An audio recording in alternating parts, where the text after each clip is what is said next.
Hello everyone, আজকে আমি তোমাদেরকে শাড়িতে ফলস পাড় কী করে লাগাবে সেটা দেখাতে চলেছি।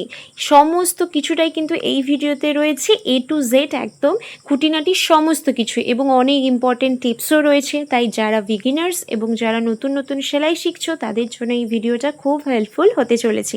তাই স্কিপ না করে পুরোটা দেখো। তো দেখো, এখানে আমি একটা শাড়ি নিয়ে নিয়েছি এবং তার ম্যাচিংয়ে এখানে আমি ফলস পাড় নিয়ে নিয়েছি। তো তোমরা এই শাড়িটা দেখে বলো তো এটা কোন সরকারি কর্মী শাড়ি হতে পারে? তো যাই হোক, আশা করছি কালার দেখেই বুঝে গেছো। এক আশাকর্মী দিদি আমাকে এই শাড়িটা দিয়ে গিয়েছে এবং বলেছে খুব ভালো করে যেন আমি ফলস পাড়টা লাগিয়ে দিই। যাই হোক, তো আমি ফলস পাড় লাগাবো তার আগে কোমরের দিকে কিন্তু আমি এখানে কাপড়টা মুড়ে সেলাই করে নিচ্ছি।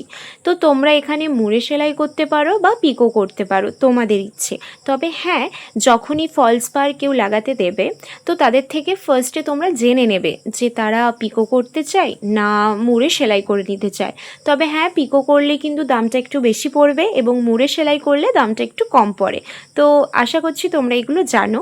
তো যাই হোক, দেখো আমার এখানে কিন্তু মুড়ে সেলাই করা কমপ্লিট। মুড়ে সেলাই করে নেওয়ার পর আমি এখানে কিন্তু ফলস পাড় লাগাবো। তো ফলস পাড়টা সবসময় মনে রেখো, শাড়ির যে কালার হবে সেই অনুযায়ী কিন্তু তোমরা ফলস পাড়টা নেবে। তো ফলস পাড়টা কোথা থেকে নেবে? তো তোমাদের বাড়ির আশপাশ যেখানে টেলার দোকান রয়েছে তোমরা সেখান থেকে ফলস পাড়টা পেয়ে যাবে। ঠিক আছে, ফলস পাড় অনেক কোয়ালিটির হয়ে থাকে, তো তোমাদের যেটা ভালো মনে হবে তোমরা সেই অনুযায়ী নিও। তো দেখো, কোমরের দিকে নিচের দিকের অংশটাতে আমাদেরকে ফলস পাড় লাগাতে হয়, আঁচলের দিকে কিন্তু নয়। ঠিক আছে, তো দেখো আমি সবার আগে ফলস পাড়টা লাগাবো, কিন্তু সবার প্রথম থেকে না, তোমরা যেটা ভিডিওতে দেখতে পাচ্ছ ওভাবে না। কোথা থেকে লাগাবে? তোমাদের হাতে এক চাকর মাপ নেবে, সেই মাপ নেওয়ার কিছুটা দূরত্বে তোমরা কিন্তু ফলস পাড়টা বসিয়ে সেলাই করে নেবে। এটা তাদের জন্যই বললাম যারা বিগিনার্স, বুঝতে পারছো না কতটা দূরত্বে হবে, কিন্তু যারা অ্যাডভান্সে রয়েছো বা জানো কোথা থেকে হবে তারা দেখলেই একটা আন্দাজ পেয়ে যাবে কোন জায়গাতে ফলস পাড়টা বসিয়ে আমাদেরকে সেলাই করতে হবে। ঠিক আছে, এখানে তোমাদেরকে একটা টিপস বলে রাখি। আমাদের যেটা ভুল হয়ে থাকে অনেক সময়, যে ফলস পাড় লাগানোর সময় একটা জিনিস মনে রাখবে, ফলস পাড়ের সোজা দিক কোনটা আর উল্টো দিক কোনটা। দেখবে তোমরা ফলস পাড়টা দেখলেই বুঝতে পারবে একটু দুই দিকেই কিন্তু কাপড়টা মুড়ে সেলাই করা থাকে ফলস পাড়ে। ঠিক আছে, ওটা একটু দেখে কিন্তু তোমরা সেলাই করবে, কোনোদিনও উল্টো দিকটা ওপরের দিকে রেখে সেলাই করো না।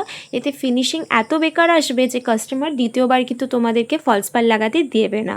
ঠিক আছে, তো যাই হোক, ওইটা একটু মাথায় রেখে ফলস পাড়টা তোমরা এখানে সেলাই করে নেবে। তো ফলস পাড় লাগানোর আগে মুখটা এভাবে মুড়ে সেলাই করতে স্টার্ট করবে একদম ধার বরাবর। ঠিক আছে, সেলাই করে নেওয়ার পর শেষের দিকটাও এভাবে মুড়ে নেবে, মুড়ে সেলাই করে নেবে। ব্যাস, আমাদের নিচের দিকে মেশিন সেলাই কিন্তু একদম কমপ্লিট। মেশিন সেলাই আমাদের আর কিন্তু ফলস পাড়ের ক্ষেত্রে লাগবে না, কেবলমাত্র এই জায়গাটাতেই থাকে, মানে নিচের দিকটা আমরা হাতে সেলাই করি না, ওটা অনলি মেশিনে সেলাই করি। এবার হচ্ছে আমাদের ফলস পাড় লাগানোর মেন কাজ হচ্ছে হেম সেলাই। হেম সেলাই ছাড়া ফলস পাড় ইনকমপ্লিট, বুঝতে পেরেছো? তো যারা যারা নতুন সেলাই শিখেছো অবশ্যই হেম সেলাই কিন্তু কি করে করতে হয় সেটা শিখে নিও, কারণ হেম সেলাই ছাড়া তোমরা ব্লাউজও করতে পারবে না। মানে কেন পারবে না, অবভিয়াসলি পারবে, বাট কিছু কিছু জায়গাগুলো রয়েছে আমরা হেম সেলাই ছাড়া সেই জায়গাগুলো একটা ফিনিশিং লুক দিতে পারি না। তো যাই হোক, দেখো ব্লাউজের কথা পরে থাক, আগে ফলস পাড়ের কথা ভাবি। তো দেখো, ফলস পাড় লাগানোর এই জায়গাটাতে তোমাদেরকে কিন্তু হেম সেলাই করতে হবে। হেম সেলাই করার আগে এখানে যেটা তোমাদেরকে মাথায় রাখতে হবে সেটা হলো কাপড়টা কিন্তু টান টান করে একদম রাখবে। তোমরা দরকার পড়লে মেঝেতে ভালো করে শাড়িটা বিছিয়ে করবে, আমি এখানে তোমাদেরকে বোঝানোর জন্য জাস্ট টেবিলে রেখে এখানে আমি সেলাই করছি। তো যাদের সুবিধে হবে তারা টেবিলে রেখেও কিন্তু সেলাই করতে পারো, কোনো সমস্যা নেই। তবে আমার মনে হয় যারা বিগিনার্স তারা একটু মেঝেতে ভালো করে বিছিয়ে কাপড়টা একটু টান টান করে কিন্তু হেম সেলাইটা করবে।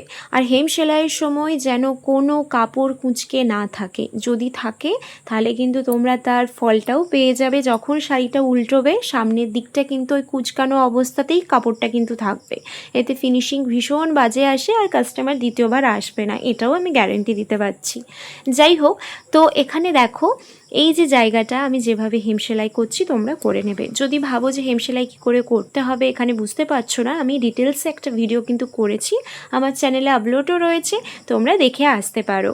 ঠিক আছে, তো দেখো এই জায়গাটা আমি হেম সেলাই করে নিচ্ছি। আর এই জায়গাটা কিন্তু কেউ যদি ভাবো যে হেম সেলাই আমি কেন করতে যাব, মেশিন সেলাই করে নেব, তাহলে তাদের জন্য বলে রাখি মেশিন সেলাই যদি এই জায়গাটা করো তাহলে শাড়ির সৌন্দর্য একবারে নষ্ট হয়ে যাবে। আর যাই হোক, দেখো কথা বলতে বলতে আমার হেম সেলাই কিন্তু করা কমপ্লিট। আর হেম সেলাইয়ের টোপগুলো অবশ্যই ছোট ছোট নেবে, যাতে সামনের দিক থেকে বেশি বোঝা না যায়।